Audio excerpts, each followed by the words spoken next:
It was approximately 2 a.m. and another resident came in and started beating him. I didn't realize how bad it was until I actually saw my dad. What would have happened if this was happening at sick kids? You know, is there ageism at play here where we think just because people are older that we can put them in a warehouse and forget about them?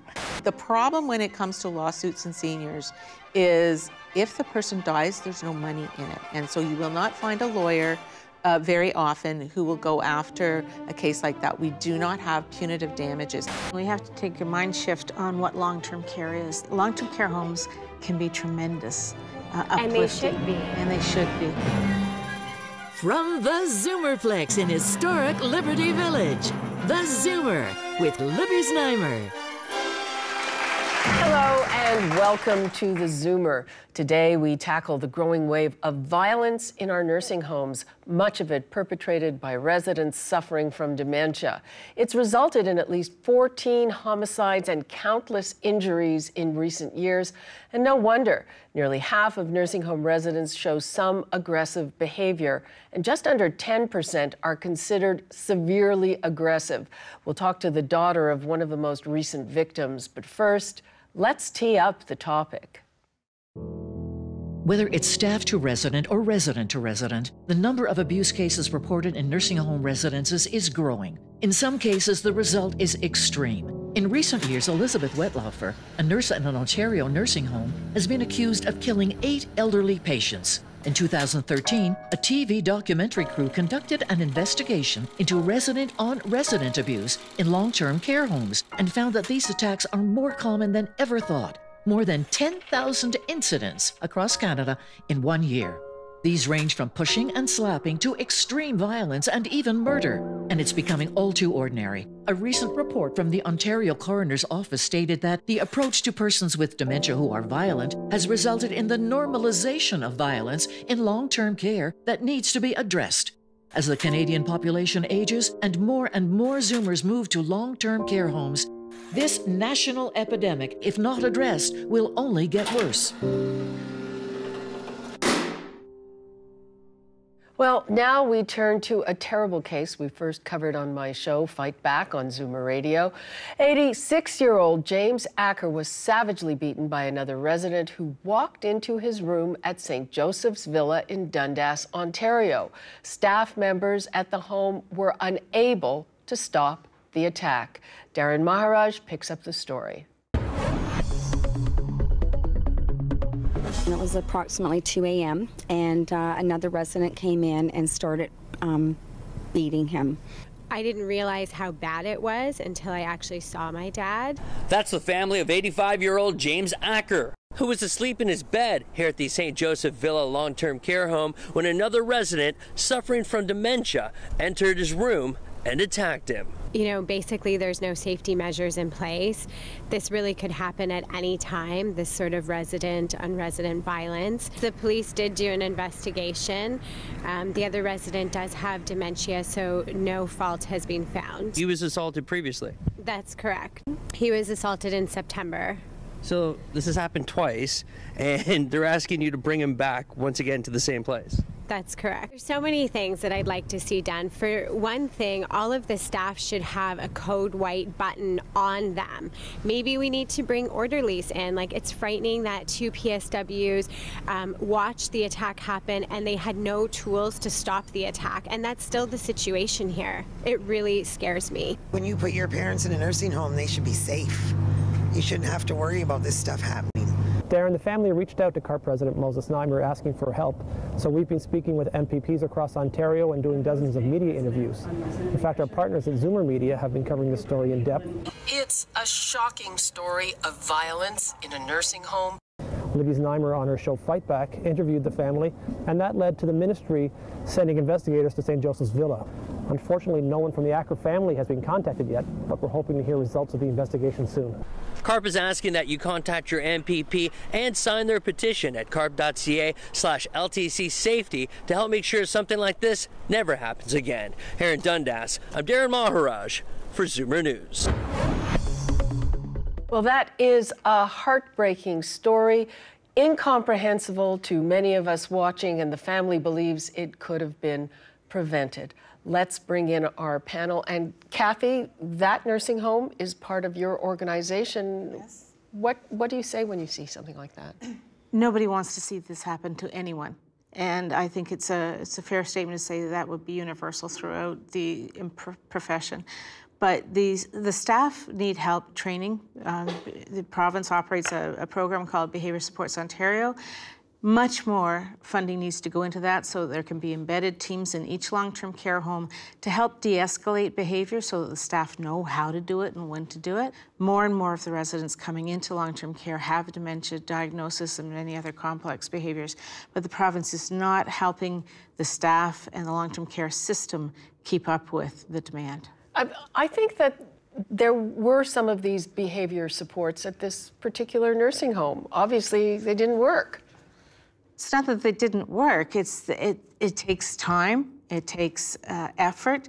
I'm not sure which staff were on, whether they themselves had been trained, but it has to be a permanent solution. It can't be just be a temporary thing. Behavior triggers are something that can happen at any time, and you have to be always prepared. And if the staff don't have the sufficient training and keep it going all of the time, then you're not going to be able to de-escalate behaviors. The increasing numbers of people with dementia in long-term care homes is something that we've heard about for a long time, but it is a matter of training and having that presence there constantly, because you never know when these sorts of things are going to happen. It does tend to happen particularly at night, often when there's not as many staff members available. And so I think that we really need to think of this strategy, because it does seem to be happening more and more across the province. I mean, the BSO was a wonderful project. The only issue with that training is not every single person on the floor is trained in dementia or in aggressive dementias. I myself am a personal support worker. I worked in long-term care. I found that the aggressive dementias are increasing. It's coming up over and over again, and there really is there's a lack of training. And that speaks to a lot of the issues around the Sharkey report that the province hasn't fully responded to yet. And one of them is 4 hours of care per resident on average, a provincial average, 4 hours per resident per day.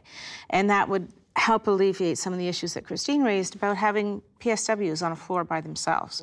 The BSO program needs to be training for every single person that addresses or touches a person's life in long-term care. I think there's a greater issue here too, and that's the root cause. Why are we seeing a rise in violence and aggressive behaviors? Is it because the needs aren't being met of the residents? And if they're only getting 4 hours a day, I would say that that's probably the bigger issue here. There are more people with violent dementia because people are older and frailer and have more dementia. There's 90% of nursing home residents have dementia, so isn't it just the numbers? I don't think you necessarily have aggressive tendencies because you have dementia. It's, people living with dementia don't have a means necessarily of communicating. And if their needs aren't being met, the only way that they may know how to communicate is through violence. The number of 10% considered extremely aggressive, I got that from your organization, Kathy. So what exactly does that mean? Basically, it means the numbers are growing. I mean, when you look at the wait lists in Ontario for placement in long-term care, those are unmanageable wait lists in the first place. So there's nowhere to actively move someone. There's nowhere there's no leeway in the system to make adjustments, because all of the beds are full and have many, many people waiting for every vacancy. So I think we're all saying the same thing. The system is not addressing the residents' needs appropriately, whether it's person-centered care or not person-centered care. The triggers are there, and it's going to continue to aggravate until we have some give in the system so that we can move people around, so that we can match roommates better, so that we can do all sorts of other issues, because you can't blame the resident themselves. They have a condition. They have a chronic condition that they don't have control over. Okay, raising some very important issues there. We will get an update from Tammy on her father's condition and the fallout from the attack when we come back.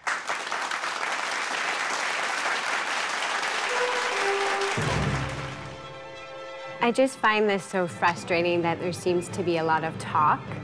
We keep talking about it, but where's the real action?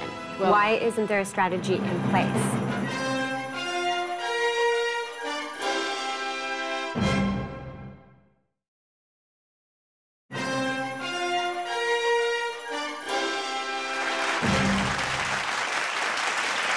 Welcome back. We just saw what happened to 86-year-old James Acker when he was attacked by another resident at his nursing home.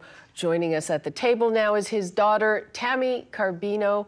Tammy, welcome to the show. Thank you. And how is your dad doing? He's healing really well. I'm so glad to hear that. Yeah, he's a very good healer. He's scared, though. He's confused. Obviously, he's in the hospital still. The hospital environment is not the best environment for someone living with dementia.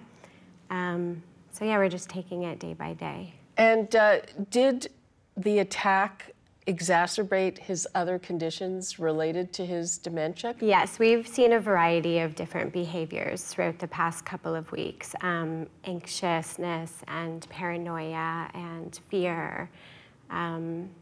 He also has not been toileting on his own, which is something he always did before. So the dementia has progressed. Basically, with someone who has dementia, anything that is traumatizing to them, the condition worsens. For him to show signs of anxiousness and paranoia is actually, and not being able to properly toilet himself and to be incontinent is actually quite, it's normal in that progression. Christine, you're the ombudsman. What's the difference between what you would do as the patient ombudsman and the ministry? Because the ministry did go and conduct an inspection. We don't know what the result of that is, and we don't even know if we ever will know the result of that. Well, we can conduct separate investigations. Ours are not dependent on what the ministry does, and for confidentiality reasons, we can't really discuss any specifics, but we can come to different conclusions. And I think what we're finding is a lot of the ministry's investigations really look at some of the more physical issues relating to the cleanliness, the meals, and those sorts of things, whereas we can look more at the patient overall experience and how they have been cared for, the interaction with staff and so on, but all looking at the overall patient experience for sure. And what kind of a remedy can you impose?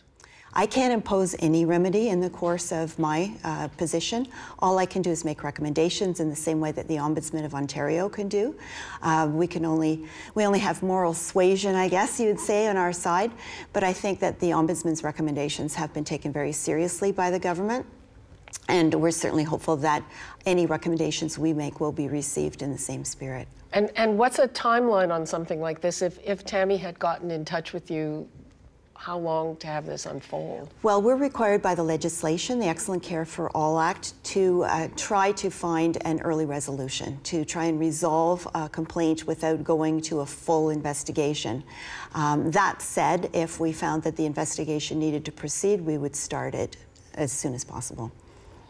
Would you expect something to change the way that this home is being run, or the procedures there as a result of this? Yes, we would absolutely expect there to be change if something was identified that could have avoided or de-escalated this faster. There are timelines for in the Long-Term Care Homes Act on inspections and when the ministry has to assign critical incident inspections, and it's within days of the event happening. The ministry would be in that home very quickly, and probably we're in the next day. That would be something that the home would have to report to the ministry as a critical incident. I think that one of the issues is that sometimes they don't, that they only look at the home and they don't necessarily speak to the family, and I think Which that they have not. Okay. They have not been in touch with me or my family. And how did that make you feel? It's disgusting. I mean, I have to, go all over the news to get some attention for this story. Nobody's contacted me. I'm appalled. My father was beaten almost to death. And one of the problems in these cases is that the ministry doesn't necessarily look at the incident itself. They don't come out with a report necessarily on the incident. They'll often comment about not having proper training, not having proper protocols, emergency systems, but the actual incident, we find that the ministry doesn't do a lot. We need an appetite for change. We need something to actually happen for the people on the ground so that, you know, Tammy's dad or nobody else goes through this. For example, we know that there's a maximum size that works for people in long-term care with dementia, and the smaller the unit, the better. Privacy is really critical. People have lost their capacity to deal with change, to make compromises, and yet Ontario is continuing to build larger facilities. There seems to be this disconnect between this crying need that we have and what's happening at a policy level. I just find this so frustrating that there seems to be a lot of talk. We keep talking about it, but where's the real action? Well, why isn't there a strategy in place? Immediately after this event happened, that home should have put something in place, because guess what? It can happen again tomorrow or tonight. You're so right. We're going to tackle that when we come back. James Acker is recovering well enough to be released from the hospital, but now it turns out he may have nowhere to go. We'll talk to Tammy about that next.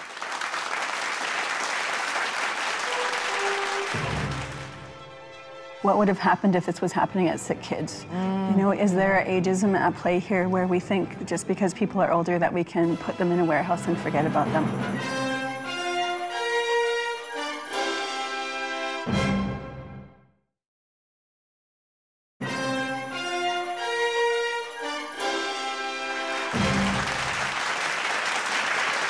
Welcome back. Thankfully, Tammy's father is recovering nicely after being attacked by another nursing home resident, but the family's ordeal is not nearly over. Understandably, they don't want him to go back to St. Joseph's. His attacker can still be living there. So now, even though Mr. Acker is ready to be released from the hospital, he has nowhere to go, Tammy. So the expectation was for my father to return to St. Joseph's Villa. We met with the president and administrative staff, and they presented a proposal to us. The proposal was that he go into a non-secure unit, which would only be a 7-day trial. And if that didn't work out, he would return to the secure unit, and there was no guarantee that his attacker would not return as well. So of course, we said absolutely not. We moved my dad out just the other day, and now he's in the hospital, and we are working with CCAC, which are the gatekeepers to the long-term care facilities, and we are back on a list. We are trying to find a new home. And let me get this straight, that even though he was the victim in this case, because he has given up a place in a nursing home, he would usually go to the bottom of the list. That's generally how things are done. We are hoping for a crisis status given the trauma that he's already suffered. It hasn't been determined yet if he will have a crisis status. If he has a crisis status, he would move higher on the list. If he doesn't have a crisis status, yes, he'd go to the bottom of the list because he gave up a perfectly good bed. This is crazy, Jane. This is what you deal with all day, right? So I deal with issues of discharge all day long. So one of the big problems is beds. We don't have enough beds in Ontario. We have thousands and thousands of people on the waiting list, and thousands of those people are waiting in hospital. When you're in hospital, you're on the same sort of category as everyone else who's waiting in the community, which makes sense because otherwise what happens is people would have to go to the hospital to get into long-term care. But the problem is that in situations like this, we don't have any leeway, except for the CCAC could make the crisis, and I think they have a good argument for that. In a normal situation, people are going to wait in hospitals potentially for years, especially in that area. That area is underbedded a lot.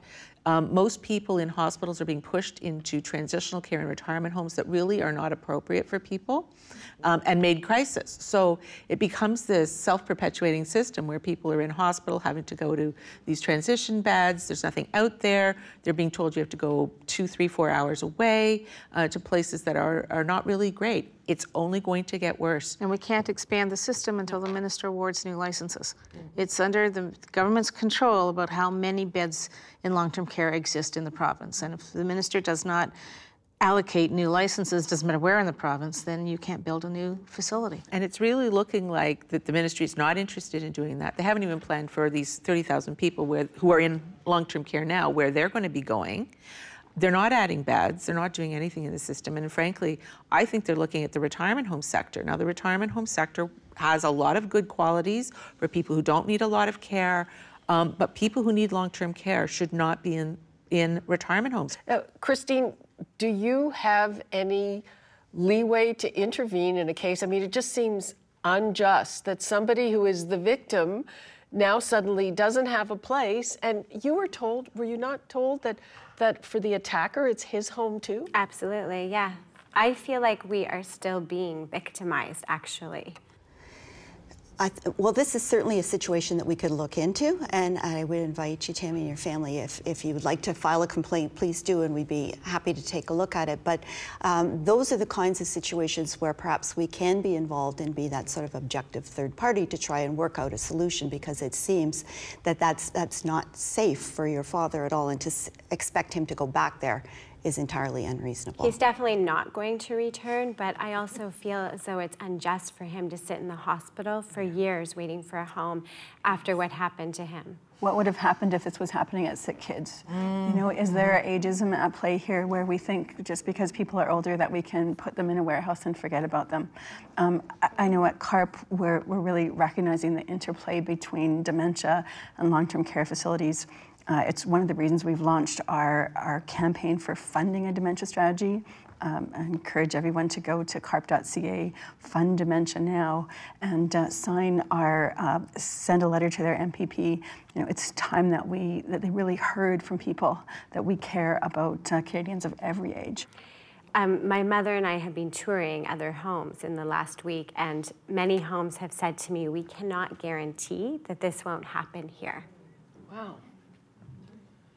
It's frightening. One thing I was curious about, so you represent nonprofit homes. Yes. What are the difference in the requirements and the rules for nonprofit homes and for... No difference in requirements or rules at all. We're all held to the same standards and the same responsibilities. I think people get confused between retirement homes, which they sometimes think are private nursing homes, and they're not. So retirement homes, the retirement home sector, you pay privately, it's a tenancy, you're paying for care. Long-term care homes, you should not know whether it's owned by the city, whether it's a charitable organization, or not-for-profit or for-profit nursing home, is what we used to call them. You should not know. It's exactly identical, except for their governance structure. There's no differences. Some retirement homes certainly also have a long-term care portion of it, but you go on the same list as everyone else. There's not like a buy-in for that home. I just wanted to point out where PSWs are concerned with long-term care versus retirement. So a personal support worker is there to, assist those with their activities of daily living.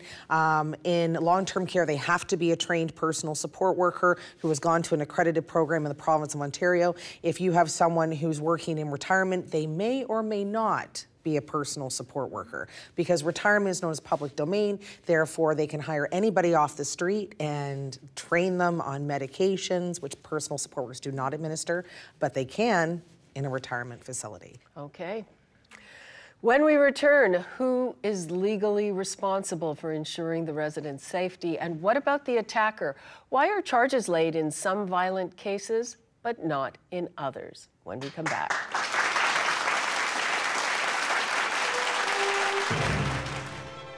We don't really have anywhere to put people who might be, violent, even if they are convicted. Where do these people go? Someone with dementia doesn't belong in prison.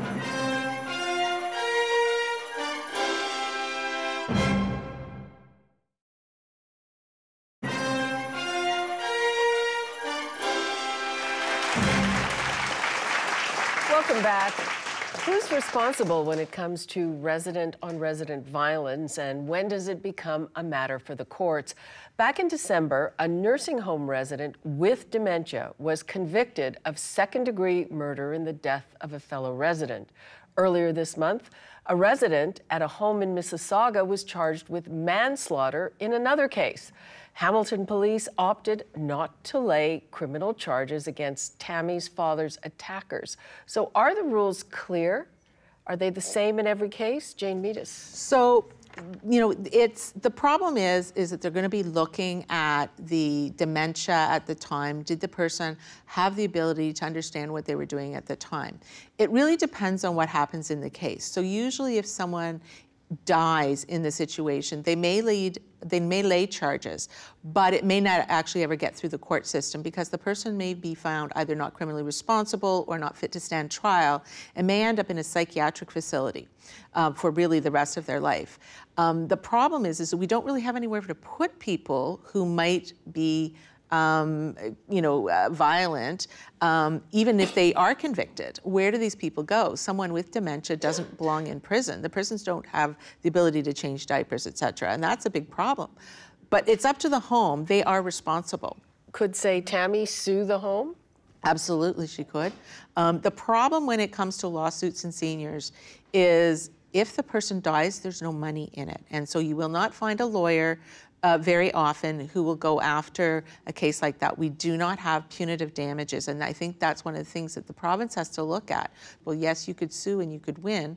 There's a question of as to what the costs are, and it may be, $100,000 to get $10,000 or $20,000 in damages.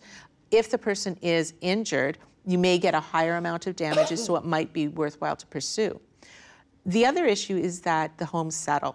So we actually don't have any court cases that I'm aware of, certainly in Ontario, but I think even across Canada, where a home has been successfully sued in a case like this, because if they have done something wrong, they do settle pretty quickly. Well, I think a lot of people really just want to make sure the same thing doesn't happen to somebody else. They're not necessarily looking for money, but up until recently, the courts have really been their only recourse. I believe that was one of the reasons why my office was established, and I have spoken with a number of trial lawyers about this, and they are they're happy that we're there because they know that there's a lot of cases that are very meritorious. But as Jane said, it's so expensive for people to bring that litigation forward. We have spoken to 3 personal injury lawyers. The first 2 said seniors aren't worth much. Oh, did they say it like that? Basically, like that not much money can be made from pursuing this kind of case. So it's not worth them pursuing because it would cost them so much more, just as Jane was saying.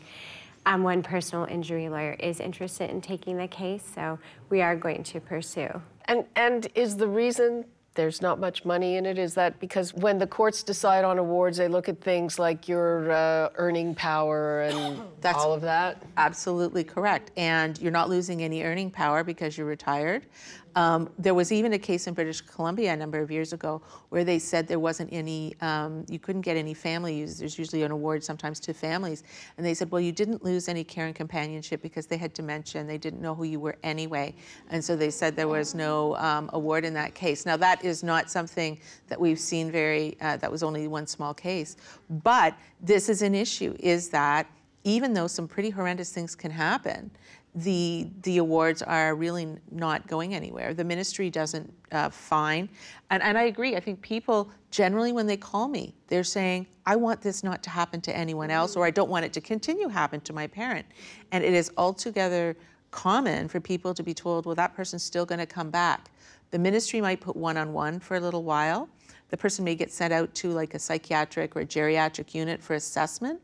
They're not going to keep them longer than 60 days because at the end of the 60 days, they'll lose their bed in the home and the hospital doesn't want to get stuck with them. So they'll often return them and say, oh, they're better now. Wow, I'm just listening to that and thinking, there needs to be political will. We need to have some funding.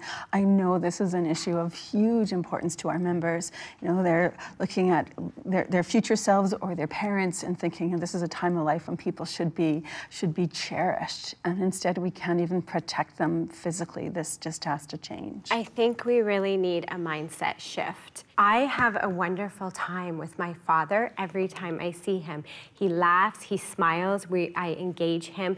He, is lit up by his grandson. He has a wonderful life when we're with him. And, I think that's just the thing, that we need to treat people living with dementia as people, as human beings, and they're not being treated that way.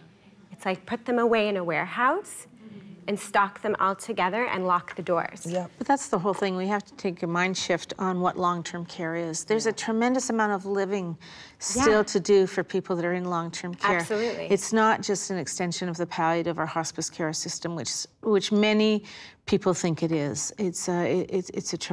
Long-term care homes can be tremendous, and they should be. And they should be. And there should be programs, and they should be engaged, and their environment should be calm and beautiful. There's not even a couch in this unit in St. Joseph's Villa. It's all hard chairs, fluorescent lighting, cold environment. That's their home. See, and I'm thankful. I had my dad in long-term care for 4 years, and he had his own TV. He had his, he had occupational therapy to help him learn how to play euchre, even though he had Parkinson's. And it just, there was a lot of programming that happened in the 4 years that he was there. So there are good homes, and there are wonderful experiences, and we need to make sure that the entire spectrum looks at it that way.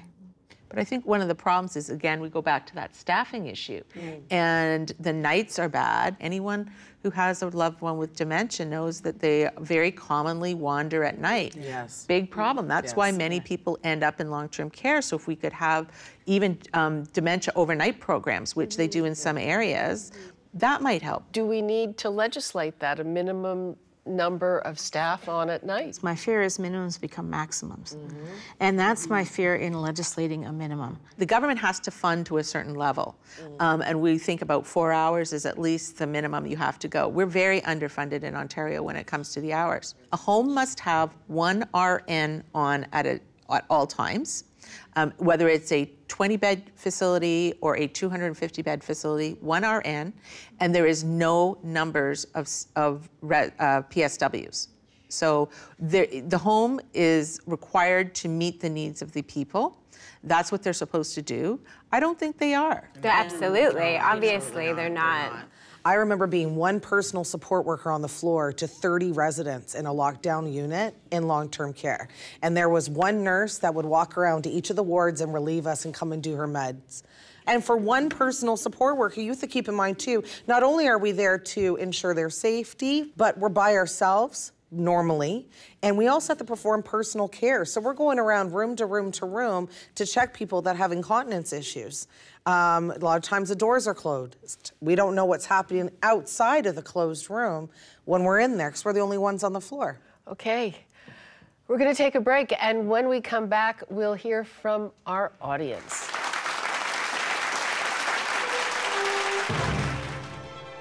Many of us are going to have to decide which long-term care facility to use, either for our parents or in-laws or whoever it may be.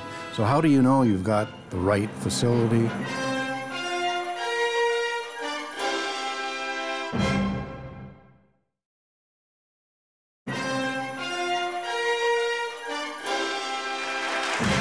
Welcome back. We are going to hear from the audience now. And first up is Judy McMillan. And Judy, you're a former nurse. Yes. This is going back many years. When I first started nursing, I worked in a nursing home. I could not handle what I thought was right and what I was told to do. They were two totally different things, what I learned in school compared to what I was taught. And that's even going back many years, where the staffing at that point was still not as complete as it should be. So my question is, going back, there should have been some learning curve. So is there specialized training for nurses who work and are sometimes the most senior person there on duty? There's not a specialized training in college per se or in university. It's not sort of something that they would train on. It may be something where they would go and train in. There are some specialty programs around director of care. You have to meet certain special needs. But just for the nurse on the floor, there isn't any special training till you get there. And then there's some special training that they're supposed to have around dementia care, abuse and neglect, and that sort of thing. How good that is really questionable, and whether they actually get it is also really questionable. And I've taught some of those courses, say, around an abuse and neglect, and you're usually there at the end of a shift, and the people that you're talking to are sleeping. Yeah. And that's the sad reality sometimes. The course in itself has developed and has become a bit more theory-based than it was all those years ago. But the actual teamwork aspect in long-term care, surrounding working as a team in long-term care with the nurses and the DOC and the personal support workers and the dietary. The team environment is not present. If there was a proper team environment in long-term care and there was proper communication with families and we actually brought those families into the circle, imagine what the quality of care would be in long-term care. Absolutely. Okay, Judy, thanks for your question. Thank you. Okay. Okay, next up is Ray Baldwin, and you have a very good question. Thank you. Many of us are going to have to decide which long-term care facility to use, either for our parents or in-laws or whoever it may be. I guess my question's pretty simple and straightforward. How do you assess that? I'm not part of that community. I don't know how it's supposed to work, how these long-term care facilities operate. So how do you know you've got the right facility? So my recommendation to people is, first of all, always go see the home. And there's a lot of pressure, for example, from hospitals to put names on lists you haven't seen. So that's one of the first things. You need to talk to people, talk to your friends, talk to your neighbors. Who has family in homes? You need to find out the stories. You can go to the ministry website, the public reporting website, and see what the history of their inspection reports are. All inspection reports since 2010 for every home is listed on that site. So you can have a look there. It really depends on what you're looking for. There are care needs, but then there's other needs within a home, and those differ drastically from person to person. So I've had one person tell me that this home was great, and another person say they wouldn't put their dog in there. Don't leave it till you're stressed and you have to make a decision. No. This is one of those things that you need to start. Yes, but many times you have to, because it gets into a critical situation. It does, but if you can at all avoid that, don't leave it that long. Yes. You know, if you're getting to an age or early in a diagnosis where a condition is likely to degenerate and require it, start your tours then. Another really good resource is Health Quality Ontario. They do publish specific stats that are objective. So the number of people getting antipsychotics without a diagnosis, the number of falls, the number of bed sores. Obviously the patient mix is different from facility to facility, but that still gives you a good idea of where the strong performers are and also where the real red flags are. Okay, so the bottom line is you should start now. Right. Guess I'm ready.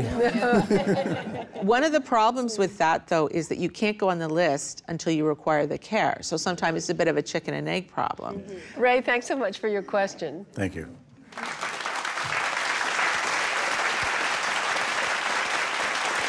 After the break, our experts will give us their final thoughts. In the meantime, we leave you with online reactions to some of our previous shows. Stay tuned.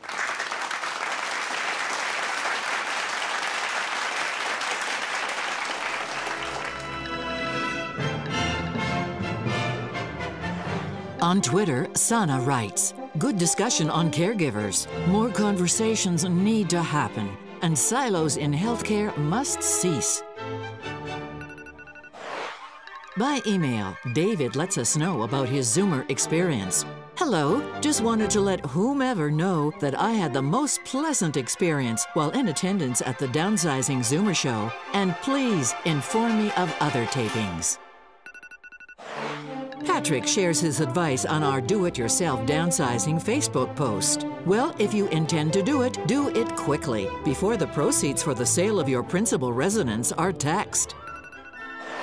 And on Twitter, Valentino sends us his thanks for our Zoomer Holiday Special. "This looks wonderful. Thank you for sharing." Thank you for all your comments, and keep them coming.